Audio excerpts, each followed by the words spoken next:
வணக்கம் நண்பர்களே. இன்னைக்கு நம்ம தில்லை 27 சேனல்ல ஒரு சூப்பரான விஷயத்தை பத்தி பேச போறோம். நம்மள நிறைய பேருக்கு ஒரு வருத்தம் உண்டு. என்னதான் ஓயாம உழைச்சாலும் கை நிறைய சம்பாதிச்சாலும் பணம் மட்டும் வீட்ல தங்க மாட்டேங்குது, நிம்மதியே இல்லையேன்னு யோசிப்போம். மகாலட்சுமி நம்ம வீட்டுக்கு வரமாட்டாளான்னு கூட தோணும். உண்மையை சொல்ல போனா மகாலட்சுமினா வெறும் பணம் மட்டும் கிடையாதுங்க. நம்ம வீட்ல இருக்கிற சந்தோஷம், நிம்மதி, ஆரோக்கியம் இது எல்லாமே சேர்ந்ததுதான் மகாலட்சுமி கடாட்சம். இதையெல்லாம் அடைய நீங்க பெரிய யாகமோ ஹோமமோ செய்யணும்னு அவசியமே இல்ல. நம்ம தினமும் செய்யற சின்ன சின்ன விஷயங்கள்ல ஒரு 7 ரகசியங்களை மாத்திக்கிட்டாலே போதும். அது என்னன்னு பார்க்கலாமா? முதல்ல சுத்தம். மகாலட்சுமிக்கு சுத்தமான இடம்னா ரொம்ப பிடிக்கும். உங்க வீடு பெருசோ சிறுசோ அதை எப்பவும் பளிச்சுன்னு வச்சுக்கோங்க. குறிப்பா சாமி கும்பிடுற இடம், சமையலறை, அப்புறம் நீங்க காசு வைக்கிற பீரோ இதெல்லாம் சுத்தமா இருக்கணும். ஒட்டடை, தேவையில்லாத குப்பைகளை அப்பப்ப எடுத்துருங்க. வீடு சுத்தமா இருந்தாலே பாசிட்டிவ் எனர்ஜி தானா வரும். ரெண்டாவது, வாசல் கோலம். நம்ம வீட்டு வாசல் தான் மகாலட்சுமி முதல்ல உள்ள வர இடம். அதனால காலையிலேயே வாசல் தெளிச்சு அழகான பின்னல் கோலம் போடுங்க. நிலப்படியில மஞ்சள் குங்குமம் வச்சு அந்த நேரத்துல ஒரு அகல் விளக்கு ஏத்தி வச்சு பாருங்க, உங்க வீடு அப்படியே ஜொலிக்கும். அடுத்ததா தீபமும் நறுமணமும்.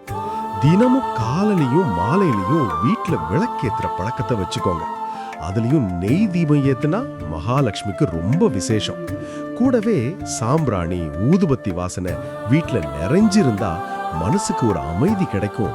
அந்த இடத்துக்கு மகாலட்சுமி விரும்பி வருவா. 4வது விஷயம், குலதெய்வமும் முன்னோர்களும். எந்த ஒரு நல்ல காரியம் பண்ணாலும் குலதெய்வத்தை வேண்டிக்கோங்க. வருஷத்துக்கு ஒரு தடவையாவது குலதெய்வம் கோயிலுக்கு போயிட்டு வாங்க.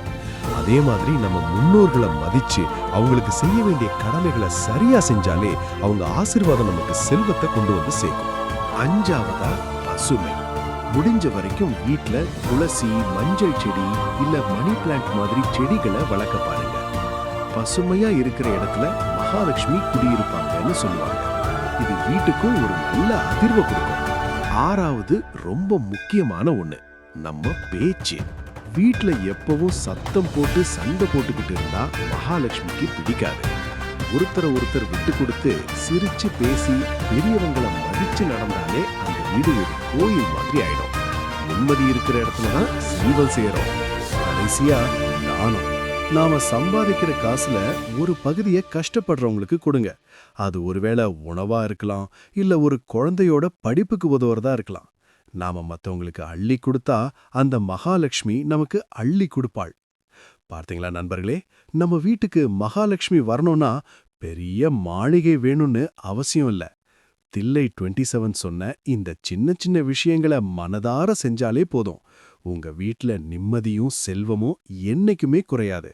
இதையெல்லாம் கடைபிடிச்சு பாருங்க, கண்டிப்பா நல்ல மாற்றம் தெரியும்.